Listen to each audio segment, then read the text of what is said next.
প্রিয় দর্শক, দৈনিক প্রদীপ শিকার পক্ষ থেকে সকলকে শুভেচ্ছা। এখন আমাদের সঙ্গে যুক্ত হয়েছেন পুলিশের লাঠিচার্জে গণ অধিকার পরিষদের সভাপতি নুরুল হক নূর মারাত্মক আহত হয়েছেন। সেনাবাহিনী দাবি করেছে মব ভায়োলেন্সের প্রতি সরকারের জিরো টলারেন্স নীতি বাস্তবায়ন করতে গিয়ে বল প্রয়োগ করেছে তারা। অবশ্য সরকারের আইন উপদেষ্টা বলেছেন এটি বর্বরচিত হামলা। আবার নিয়োগকর্তা হাসনাত আব্দুল্লাহ উপদেষ্টারা এমন মন্তব্যকে বলছেন ভণ্ডামি। অবশ্য অন্তর্বর্তী সরকারও বিবৃতি দিয়ে বলেছে নূরের উপর হামলা হয়েছে, তবে সে হামলা কে করেছে তা জানায়নি ইউনূস সরকার। নূরের দলের উপর লাঠিচার্জের ঘটনার পর এমন কয়েক প্রস্থ নাটক এরই মধ্যে আপনারা দেখে ফেলেছেন, কিন্তু এত শিশুসুলভ ঘটনার ভিড়ে আমরা নূরের উপর এই লাঠিচার্জের ঘটনাকে একটু তলিয়ে দেখতে চাই, কিছু প্রশ্ন তুলে ধরতে চাই, খুঁজতে চাই সেগুলোর উত্তর। এটা কি নিছকে মব ভায়োলেন্সকে দমাতে আইন শৃঙ্খলা বাহিনীর বল প্রয়োগ অ্যাকশন ছিল, নাকি মবের জনক অন্তর্বর্তী সরকারের ইমেজ উদ্ধারে নতুন কোনো নাটক, নাকি আসন ভাগাভাগি সমঝোতা বৈঠক ভেস্তে যাওয়ার পর পরিস্থিতি অস্থিতিশীল করতে সরকারের একটি পক্ষের বিশেষ আয়োজন? গত এক সপ্তাহের রাজনীতির প্রেক্ষাপট ধরে আলোচনা করলে অনেক কিছুই পরিষ্কার হয়ে যাবে। তবে পরিস্থিতি নিজের নাগালের বাইরে চলে যাচ্ছে টের পেয়ে অধ্যাপক ইউনূস আবারও রাজনৈতিক দলগুলোর সাথে বৈঠকের নাটক মঞ্চস্থ করতে যাচ্ছেন। বিস্তারিত জানতে চলুন যাওয়া যাক বিশ্লেষণে। ঢাকা মেডিকেল কলেজ হাসপাতালে চিকিৎসাধীন গণ অধিকার পরিষদের নেতা নুরুল হক নূরের অবস্থা স্থিতিশীল। প্রথম আলোর খবরে বলা হয়েছে, প্রধান উপদেষ্টা ডক্টর ইউনূস মুঠোফোনে নূরের সাথে কথা বলেছেন। সংবাদ মাধ্যমের লাইভ টেলিকাস্ট এবং সামাজিক মাধ্যমে ছড়িয়ে পড়া ভিডিও ফুটেজগুলোতে দেখা গেছে নুরুল হক নূরের উপর যখন লাঠিচার্জ করা হয় তখন তিনি ছিলেন গণ অধিকার পরিষদের অফিসের সামনে। সেখানে পুলিশ ও সেনাবাহিনীর সদস্যরা তাকে সহ তার দলের বেশ কিছু নেতাকর্মীর উপর লাঠিচার্জ করে।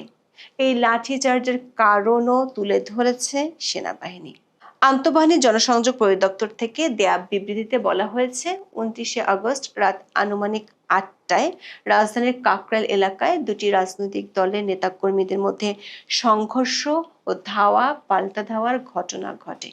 এক পর্যায়ে সংঘর্ষ বেড়ে গেলে পুলিশ সেনাবাহিনীর সহযোগিতা চায়।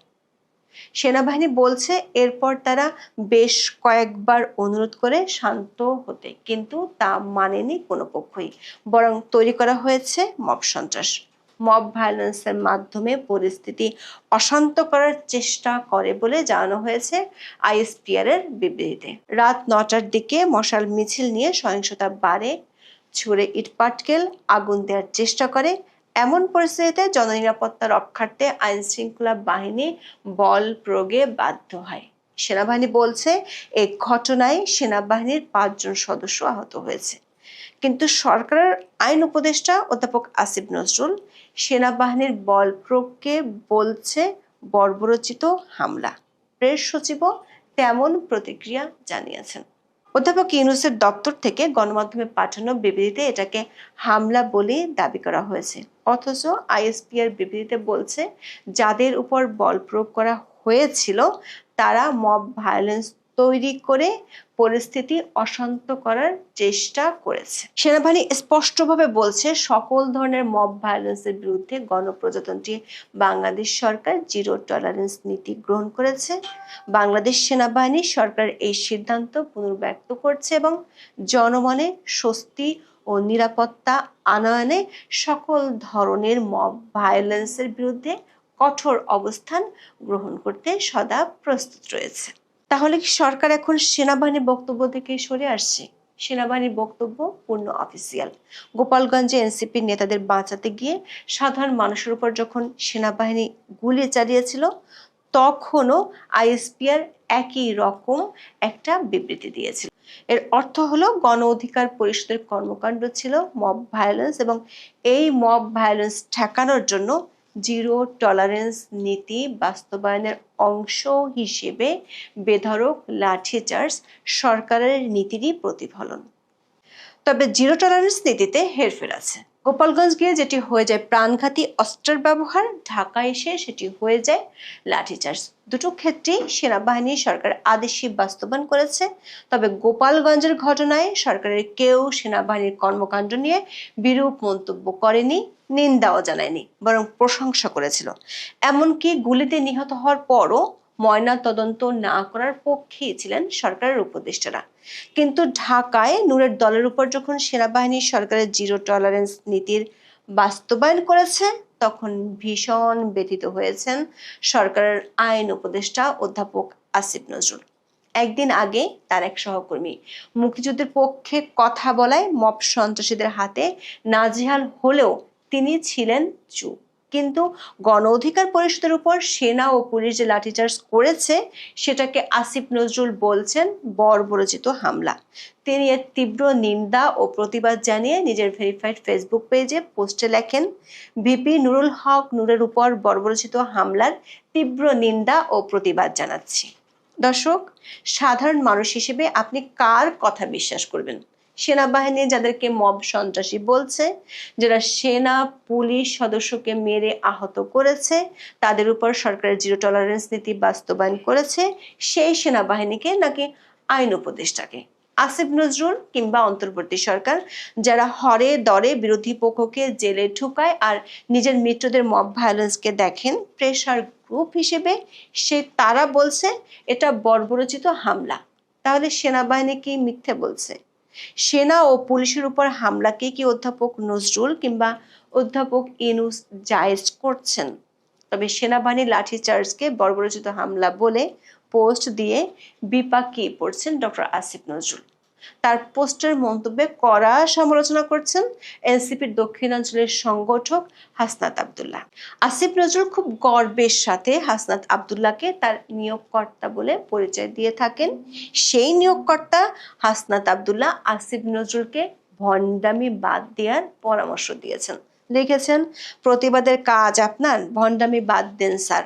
আসিফ নজরুলের পোস্টে যেসব প্রতিক্রিয়া পড়ছে তার প্রায় সবগুলি ছিল এই অধ্যাপক উপদেষ্টার জন্য চরমভাবে অপমানজনক।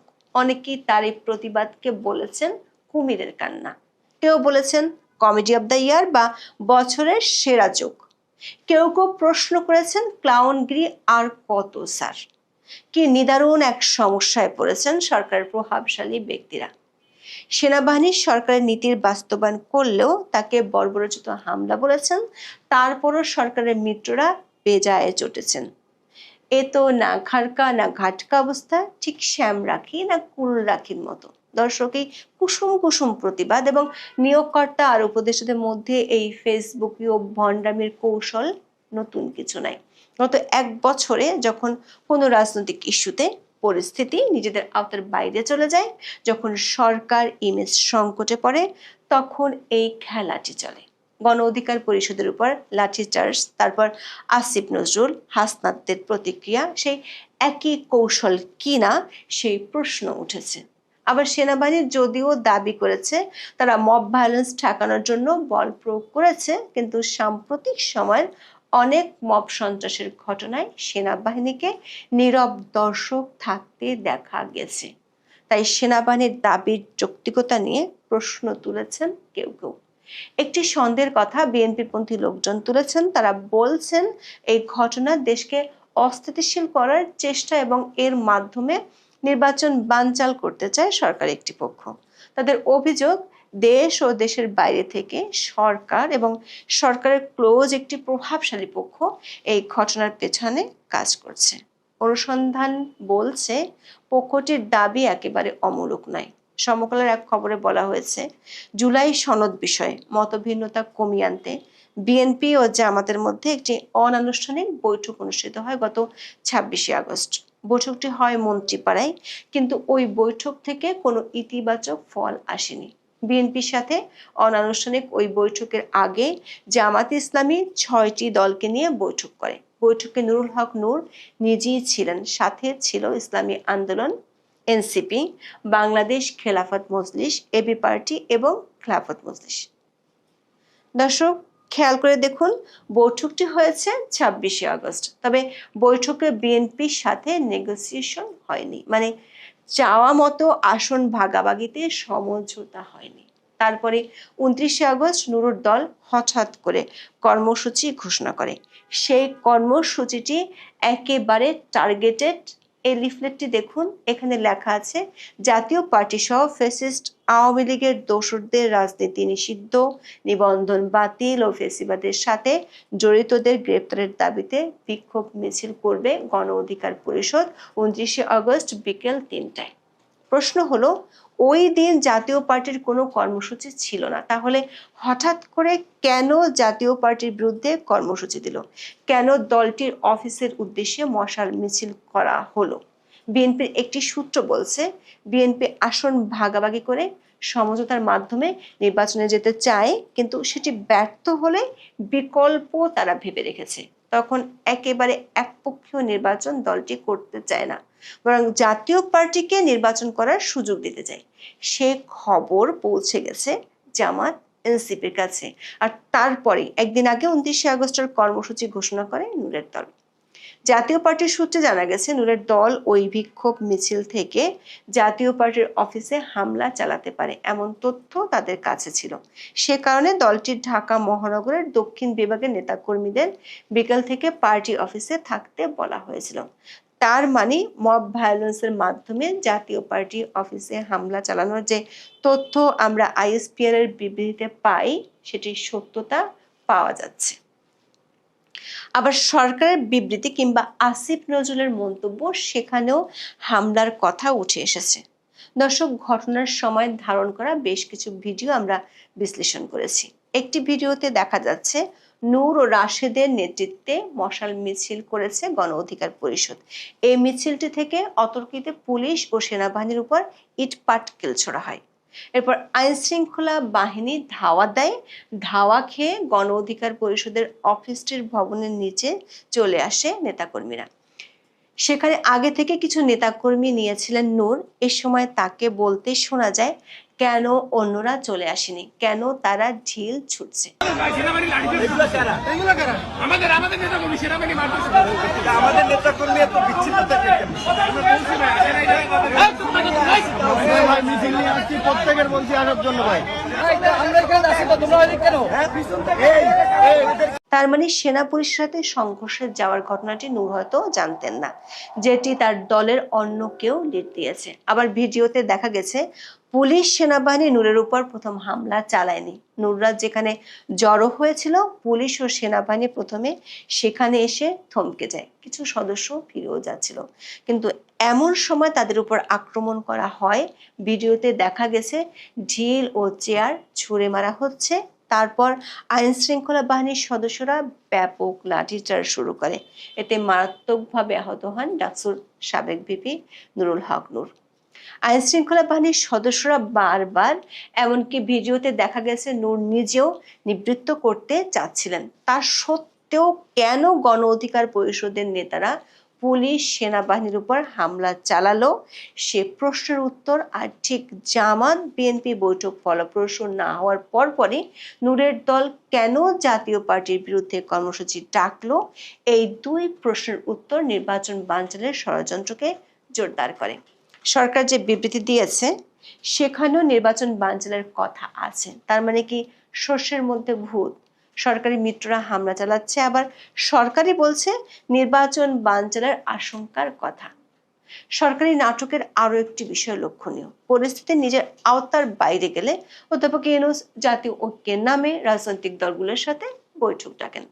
এবারও তার ব্যত্যয় ঘটেনি। বিএনপি, জামাত ও এনসিপির সাথে 31শে আগস্ট বৈঠক ডেকেছেন ডক্টর ইউনূস। পুরাতন স্ক্রিপ্টে আবারও নতুন একটি নাটক দেখা যাবে। তবে আরেক পক্ষ থেকে নূরের উপর লাঠিচার্জের ঘটনা নিয়ে ভিন্ন একটি সন্দেহ বা প্রশ্ন উঠে এসেছে। তারা বলছেন এটি স্রেফ সরকারের একটি নাটক। এমন নাটক সরকার আগেও অনেকবার মঞ্চস্থ করেছিল। 28শে আগস্ট ঢাকা রিপোর্টার্স ইউনিটিতে মঞ্চ 71-এর অনুষ্ঠানে গিয়েছিলেন মুক্তিযোদ্ধা লতিফ সিদ্দিকী, সাংবাদিক মঞ্জুল আলম পান্না, আইনের অধ্যাপক হাফিজুর রহমান কার্জন সহ অনেক শিক্ষক, সাবেক সচিব ও মুক্তিযোদ্ধারা।